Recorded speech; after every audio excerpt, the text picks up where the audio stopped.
So this morning I went to play squash, right? I went at, 8 in the morning? Yeah, 8 in the morning I had court time and I played for about an hour. And, I was sweaty, it was rough, I let it all out. I let out all my frustrations and it was just terrific, yeah? And at the end of it, I shook hands with a guy I played and then I walked back to the locker room. And as I'm walking, right, there was this knot of personal trainers, yeah, very attractive people, as personal trainers usually are, right, because they're workout and what have you. And just as I was getting there, they laughed, They laughed rather noticeably. I have no idea about what, because I didn't hear them, and on top of them, even if I'd heard them, they were speaking in Russian. And, they laughed. It reminded me of when I was 15, 16. Yeah. They laughed and it triggered some kind of funny emotions. Yeah. Funny emotions because I remembered when I was 16 or so. When I was 16 or actually maybe 14 even. Yeah, 14. And I was so insecure. Yeah. And, whenever I'd hear somebody laugh, I'd think that they were laughing at me. Laughing at something that I had done, mocking me. This happens to every guy. This happens to every guy that you hear some laughter somewhere, yeah? And sometimes you may be having like a bad day or bad in your head somehow, right? And you think that they're laughing at you. I realized as I was walking to the locker room why I thought that this group of personal trainers was laughing at me. Because what had happened was that I'd played, right, and I'd gotten my ass handed to me, right? I mean, I hadn't been bageled or anything like that, but, the guy I played outclassed me, okay? And it's all perfectly fine. I mean, you got to play to improve yourself. You got to play with guys who are better than you, right? This guy was better than me. He outclassed me. He beat me in, 3 games, right? I didn't like it. It was not the end of the world. He's a great guy, and he didn't think less of me because of the fact that I'd lost. I didn't think less of myself because I'd lost, right? But, I hear these personal trainers laughing. And I couldn't help it. It's like this knee-jerk reaction.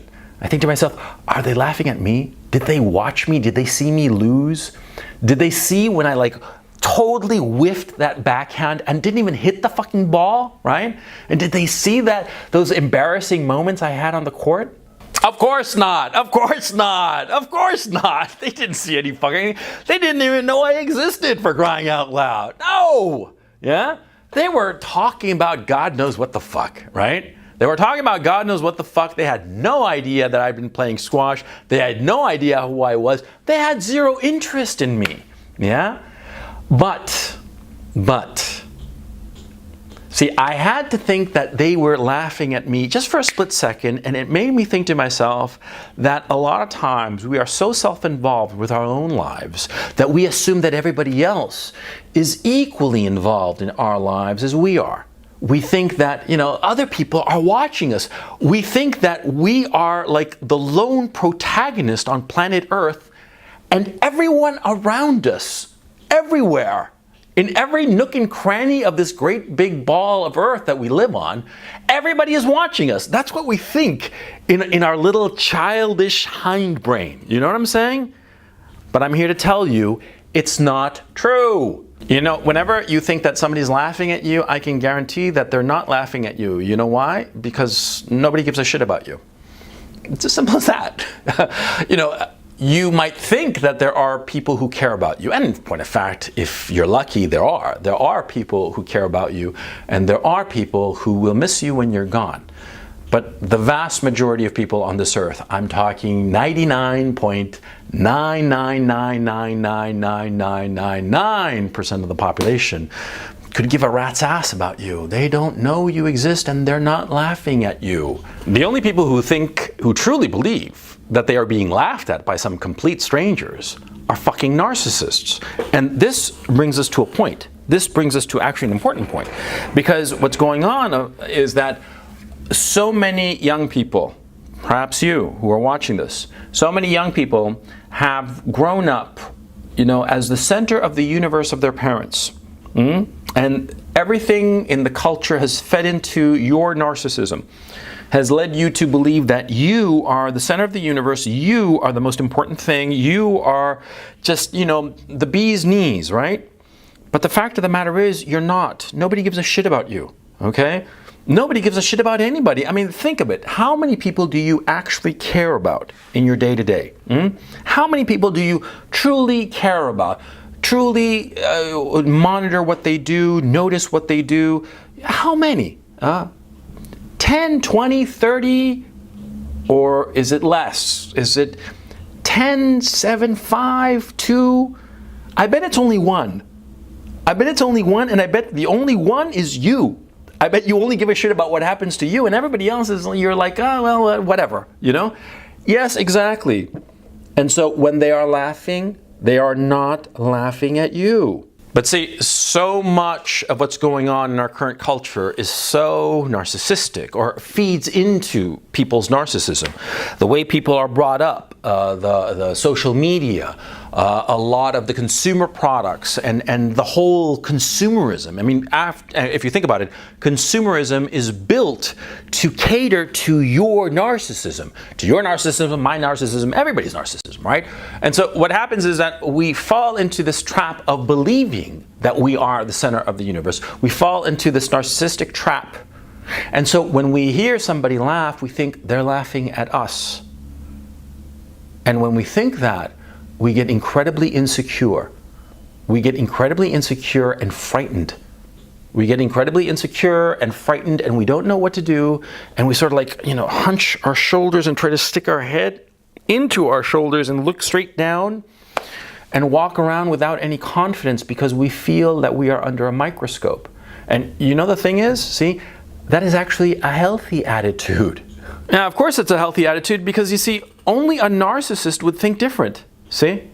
A narcissist would believe that the world revolves around him, right? But a normal person, right, does not want to be the center of attention. And so if he perceives himself to be the center of attention, he wants to just disappear, right? So this is actually a healthy attitude.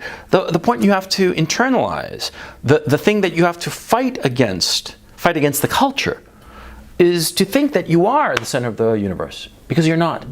Nobody cares about you. Okay? I'm not saying this in a way to bring you down. On the contrary, I'm telling you that nobody cares about you so that you have freedom of action, so that you do not feel constrained because of the opinions of other people. See? Because that is a terrible prison to be in. If you fall into this prison of narcissism, if you believe that people actually pay attention to you, to what you do, they actually give a shit about you, right? It's worse than a prison, because you're always going to be self-conscious. You're always going to be self-conscious. You're always going to be worried about what other people say about you, think about you. Whatever any action you do, you're going to be worried. Yeah. When I was playing in the squash court, right? And sometimes I would make really crappy shots. Do you think that for a second I thought that anybody was watching me? No. I didn't think that. I just tried my best, right? But I know that if I'd been thinking that people are watching me, I would have performed much worse. Yeah? And the Heisenberg effect, the Heisenberg principle, yeah? The fact that observation changes what's going on, right? And what happens to a human being is that when you feel that you are being observed, you perform worse. And so this narcissistic culture that focuses on you and feeds into your narcissism, it creates this trap for you where you think that everybody's looking at you, everybody's laughing at you, and you perform worse because of it, because you get self-conscious. So you have to fight this. You have to fight this tooth and nail. You have to fight this and get out from this notion that people are paying attention to you. And like the stupid schmaltzy saying goes, you gotta dance like nobody's watching. Yeah, exactly. You gotta dance like nobody's watching. You gotta do shit as if nobody cares, because this is the thing. I mean, how can I put it? I know I'm like grinding on and on and on about this, but it is so important. Nobody cares, okay? And when you realize truly in your bones that nobody gives a shit, you will be free. That's the power. That's the power of knowing that nobody cares. Because if nobody cares about you, you can do whatever you want because you know that nobody's watching. And when you're not being observed, when you feel that you're not being observed, you perform better. When you know that the only person who cares about what you're doing is you, when you know that there isn't an invisible audience and they're not laughing at you, when you know this in your heart, you'll be able to perform better. You'll be able to stride out into the world more confidently. When you know that nobody's given you a second's thought, you will be able to flower. There's a saying that a watched pot never boils. It's very true, actually. You know, you can stare at a pot of boiling water, it'll never boil. You turn your back on it, go and do this, that, the other, come back, and it's boiling like a son of a gun, yeah? It's the same with your life. It's the same with the things that you do. A watched pot never boils. So remember, nobody is watching you. Nobody is laughing at you.